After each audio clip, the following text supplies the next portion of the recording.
সবাইকে। আজকে স্কুলে পিটিএম আছে, তাই মোটামুটি পিটিএমের সময় আমরা চেষ্টা করি শাড়ি পরে যাওয়ার।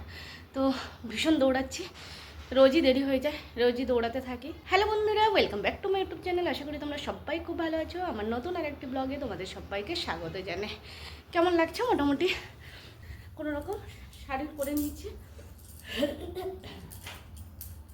এবার বেরিয়ে যাব, দেরি হয়ে গেছে। আর বাকিটা চেষ্টা করবো ওখানে শেয়ার করা।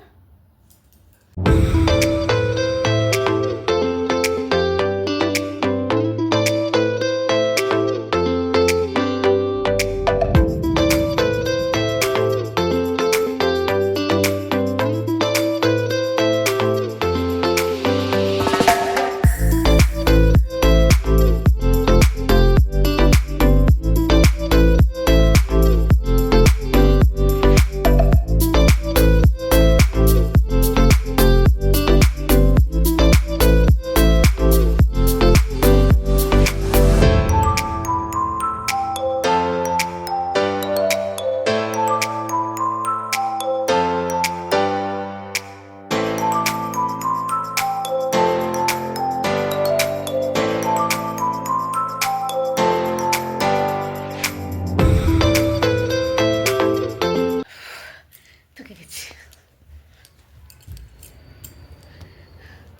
তো আজকে ছিল পিটিএম, তোমাদের সাথে শেয়ার করছিলাম যাওয়ার সময় একটুখানি, জাস্ট কারণ সময় ছিল না, খুবই ব্যস্ত ছিলাম।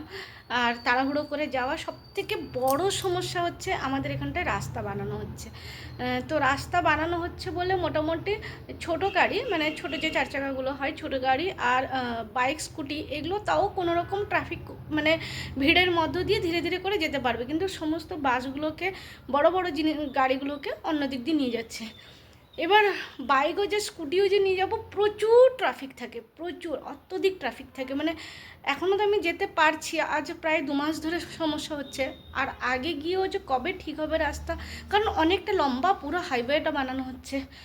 তো আর ওইটাই হচ্ছে আমাদের একমাত্র রাস্তা, ওটা দিয়ে বেরোতে হয়। এই শাড়ি পরে ওই স্কুটি চালিয়ে নিয়ে যাওয়াটা সত্যিকারের অনেকটা মুশকিল হয়ে যায়। তার সাথে যদি কোনো জিনিস থাকে, কারণ অনেক সময় অনেক কিছু, যেমন আমি রিপোর্ট কার্ড থেকে শুরু করে অনেক কিছু নিয়ে আসতে হয়েছিল কাজের জন্য।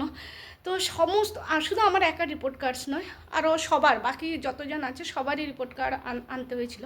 তো সমস্ত কিছু যখন নিয়ে যায় না, তখন অনেকটা ভিড়, মানে শাড়ি পরে জিনিস নিয়ে এই ভিড়ের মধ্যে, আর অত্যধিক বস্তা পাতিয়ে রেখেছে, কেন কি জানি, সে বস্তার উপরে জল দিচ্ছে, বস্তা পাতিয়ে রেখেছে, তো তাতে আরও বেশি গাড়ি চালাতে মুশকিল হচ্ছে। তো যাই হোক, সেটা তো সমস্যা এখন থাকবে 2 মাস ধরে, হয়তো আমিও মাঝে মধ্যেই বলতে থাকবো, যেদিন ঠিক হবে সেদিন বলবো। তো আজকে ছিল পিডিএম, পরীক্ষা হয়ে গেছে অনেক দিন আগে, 19 তারিখে পরীক্ষা হয়েছে, লাস্ট পরীক্ষা হয়েছে 19 তারিখে। তারপরে আমি 20 তারিখে গ্রামে গেছিলাম, তোমরা অনেকেই জানো। কিন্তু 20 তারিখের মধ্যে আমি কিন্তু সমস্ত কিছু, আমার পার্টটা আমি করে গেছিলাম যতটা সম্ভব। মানে পুরো কোশ্চেন পেপার, অ্যান্সার শিট, মানে অ্যান্সার শিট যে চেক করা হয়, চেক করা থেকে, গ্রেড দেওয়া থেকে, পার্সেন্টেজ দেওয়ার থেকে, রিমার্কস দেওয়ার থেকে, সমস্ত কিছু আমার সাইড থেকে আমি কমপ্লিট করে গেছিলাম। তো তারপরে আজকে হলো পিটিএম, এবার তারপরে স্কুল শুরু হচ্ছে।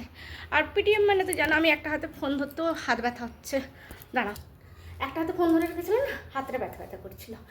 আর পিটিএম মানে নানা রকম তো প্যারেন্টস থাকে, ডিফারেন্ট টাইপ অফ প্যারেন্টস থাকে, সেটা তোমাদের সাথে একটা ব্লগে অলরেডি শেয়ার করেছিলাম, তাই আজকে সেরকম কিছু বলছি না। আর আজকে প্রায় প্রত্যেকটা পিটিএমে একটু থকে যাই, কারণ নানা রকমের কথা, প্রচুর পয়েন্ট, অনেক কিছু জিনিস থাকে। পিডিএম মানে অনেক কিছু জিনিস থাকে, মানে মেনলি প্যারেন্টসদের সাথে যে কথা বলা হয়, সেটা কিন্তু বেশ ভেবে চিন্তে সুন্দরভাবে বলা হয়। আর বাকিটা আমি ডিটেলসে গেলাম না, কারণ ডিটেলসে তোমরা সবাই জানো, কেউ টিচার হয়েও কথা বলো, আবার কেউ প্যারেন্টস হয়েও কথা বলো, তো দুপক্ষেই জানে। তো যাই হোক, এবার কিছু খেতে হবে। আজকে খেয়েছিও অনেক দেরি করে, মানে রুটি যে নিয়ে গেছিলাম সকালবেলা জল খাবারের জন্য, সেই রুটিটা খেয়েছি আমি প্রায় 1:45-র সময়। তো এই জন্য খিদে যদিও পাচ্ছে না, কিন্তু মাথাটা ভার হয়ে আছে। খেতে বসবো, মানে একটু ভাত এখন যদি না খাই, এখন 3টে বেজে গেছে, আমি ঘরে দিয়ে দেখাচ্ছি, 3টে বেজে গেছে। তো খিদে পাক আর না পাক, যদি 3টে বেজে গেছে, এখন যদি ভাত না খাই, তাহলে কিন্তু আর ভাত খাওয়া অনেকটা দেরি হয়ে যাবে। দেখো 3টে বাজে,